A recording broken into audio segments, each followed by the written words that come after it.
Hello everyone, welcome to another video here on Motorcycling Endeavors. I am on Route 40 going through the town of Knightstown, and I never really came upon this place before. I didn't see it. I hope you guys can see this.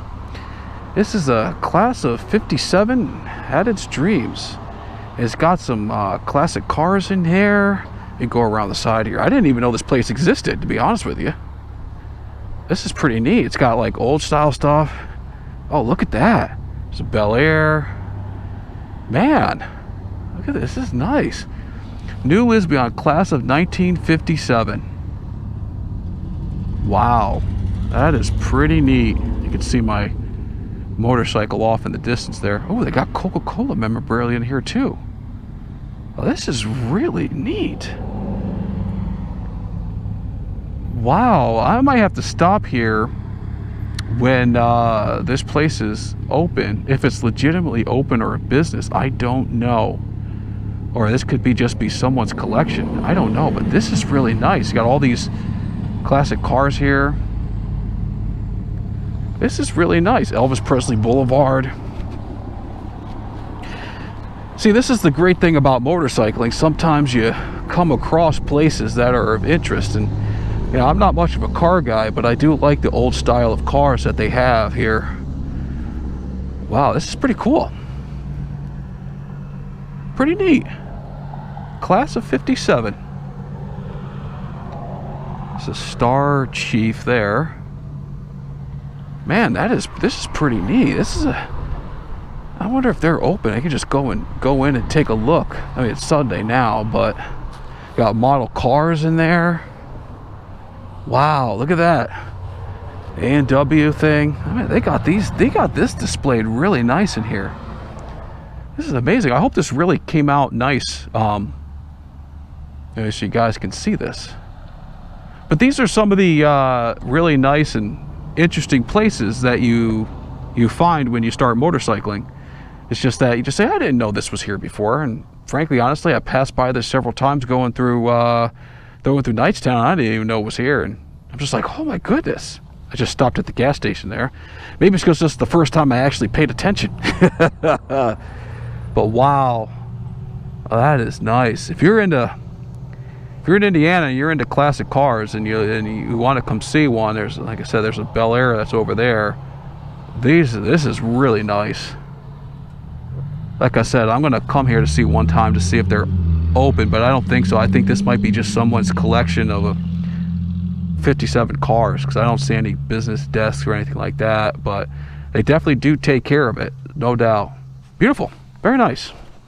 Very nice. All right, let's hop on the Monster and head home here. So I was having lunch with a bunch of colleagues the other day, and one of them was talking about finally getting into riding. And of course I had to give my 2 cents because you know, I love riding, and I think it's something that a lot of people should do. Just my personal opinion. And at the table, somebody asked me, what don't I like about motorcycling? And I had to think about that for a little bit, and the only thing I was able to come up with at the time was a-hole drivers, which everybody, you run into them whether you're on a motorcycle or not. So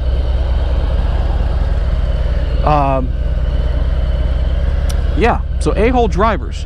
So that kind of forced me to think about things that I don't like about motorcycling. And of course, I got to make that a YouTube topic. So I forced myself to come up with 5 things I don't like about motorcycling. And we're going to go through them right now.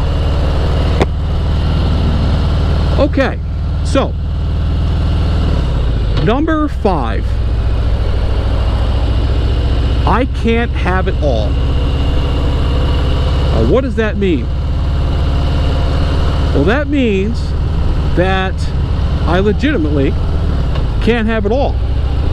I mean, I have a Heritage Classic right now, and I love it. But I'd like to also have a Road King. I'd like to have a Softail Slim. I'd like to have an Indian Scout 60, or just an Indian Scout, not the 60. I'd like to get the Indian Scout. I'd like to have some adventure bikes. I'd like to maybe try out a touring bike. You know, there is just a whole bunch of stuff. And in addition, all sorts of gear.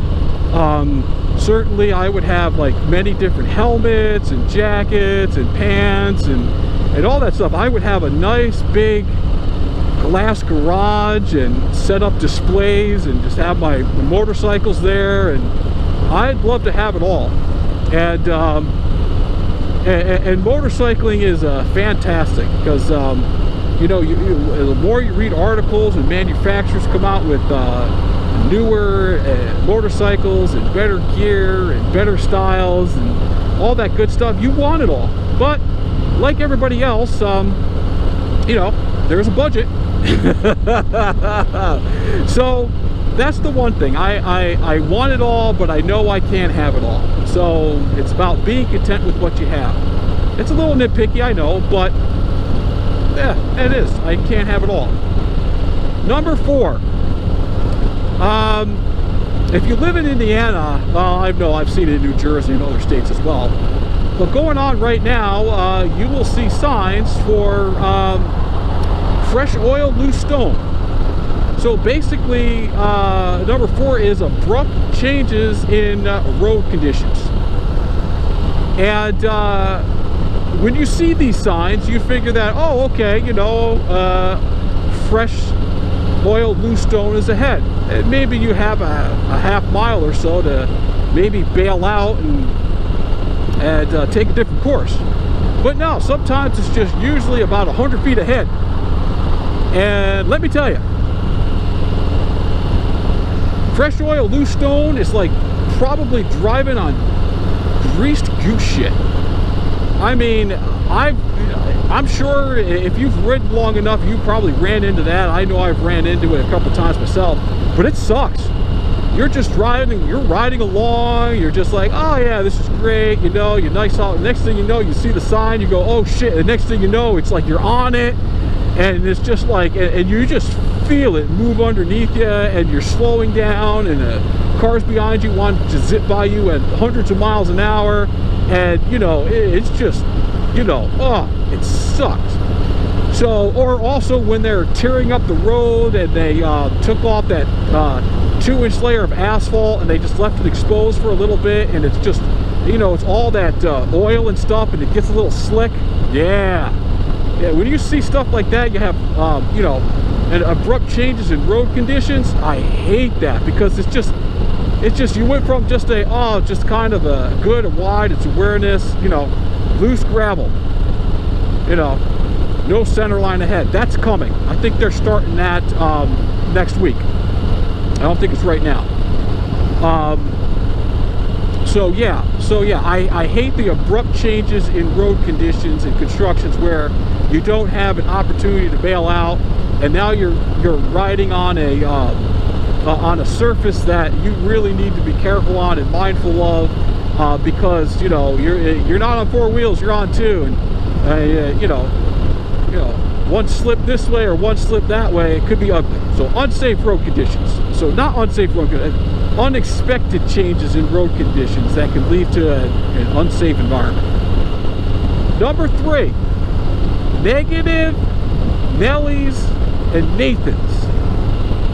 You know who these people are. They are the people who have everything negative to say about motorcycling, and they've never been on a motorcycle. It's safe, it's not safe, it's dangerous, I wouldn't let my kid do it, I'm not going to let my husband do it. Oh my God. Because all they see is everything that is portrayed, you know, on TV or in articles and stuff like that. Is riding in a car safer? Yeah, because at least you got a steel cage around you. But you know, you can ride, you can mitigate your risk.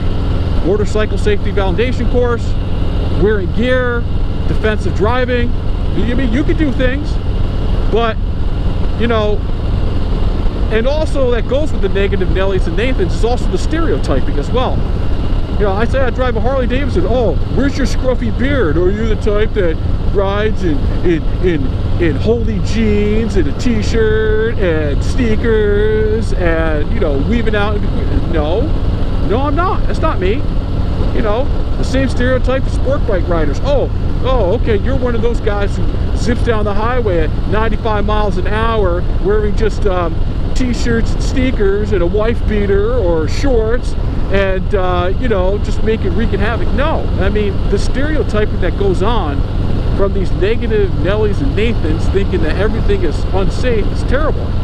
So I always try to change the topic of conversations when I run into these negative Nellys and Nathans when it comes to the motorcycle. So I just don't want to hear it, but they're out there. You're going to run into them more often than not. It's unfortunate. No matter what you do, you're not going to be able to convince them because they think they're right in their mind, and yet they've never been on a motorcycle, but they think they're right. So negative Nellys and Nathans. Number 2, of course, is a-hole drivers. Yep, I hate them. Everybody does. Now, a-hole drivers are different than idiot drivers. Idiot drivers we see all the time. They're the ones that are, you know, they're paying attention to their cell phone, they're texting, they're putting on makeup, they're having they're just not engaged in driving. And so, you know, they'll do stupid things, you know, they'll just like, you know, they're swerving because they're not paying attention to the road. So idiot drivers, you know that when you spot one, you just stay away from them, right? A-hole drivers do what they do on purpose. They will tailgate you, they will cut you off, they will speed, they will try to blow by you. It's like I was on Route 52 and it was coming down and there was it was Route 40. I was coming down Route 40, and somehow when you go through towns, Route 40 goes to one lane. And so I'm slowing down to go through town, and this asshole in a white truck, I mean, he was coming hard, he was coming fast.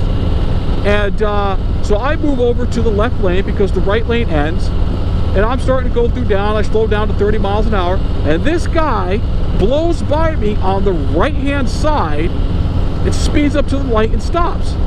So I, of course, when I get there and I just give a hands up, and he's just like, and he gives the hands up and like, hey, what's up, asshole?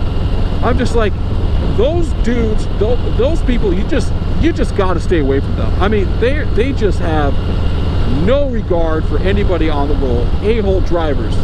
I was also on Route 52 once, and just leaving Connorsville, and there was these 3 dudes in this pickup truck, blow through the stop sign, get behind me, and just stayed there. Just tailgated me. I'd speed up, they'd speed up. I'd slow down, they slow down. I look back in my mirror, they're all laughing, having a good time in the truck. You know, it's those kind of things that just really, you hate a-hole drivers. I do. I can't stand them. So a-hole drivers is number 2. And the number 1 thing I don't like about motorcycling is gearing up in the summer. Yes, I do. I hate it. I can't stand it. I am all gear all the time. And I'm waiting for the Harley Davidson Secret Society to send me a note in the mail that says, you ride a Harley, you should not be wearing gear. But I do wear gear. I wear motorcycle jeans, I have a motorcycle jacket, I wear a full face helmet, I have gloves and motorcycle boots on. And I'll wear that every time I go out to ride. That's just me and just the way I am. And in the summertime, when it's hot and humid, it is tough. It is very difficult to throw on your jeans, you walk over the garage, sweating, you do your pre-ride inspection, sweating, and then you put on your jacket, now you're really sweating, you get the helmet on, and you're profusely sweating, and you can't wait to get up till 45, 50 miles an hour so that wind can start cooling you off. And then, of course, when you go through cities and towns and you slow down, oh my God, it gets hot. So yeah, number 1, gearing up in summer. Okay, so to recap, the 5 things I don't like about motorcycling. Number 5, I can't have it all. Number 4, abrupt changes in road conditions that lead to unsafe riding conditions. Number 3, negative Nathans and Nellys. Number 2, a-hole drivers. And number 1, gearing up in the summer. So I'd love to hear what your top 5 things are that you don't like about motorcycling, and share them in the comments below. I will follow this up with a video of the 5 things I do like about motorcycling. I know, trying to limit it to 5 is going to be an extremely challenging endeavor, but I will do my best to do that. But anyway, that is the video for today. I hope you're having a great day, and I will see you at the next one.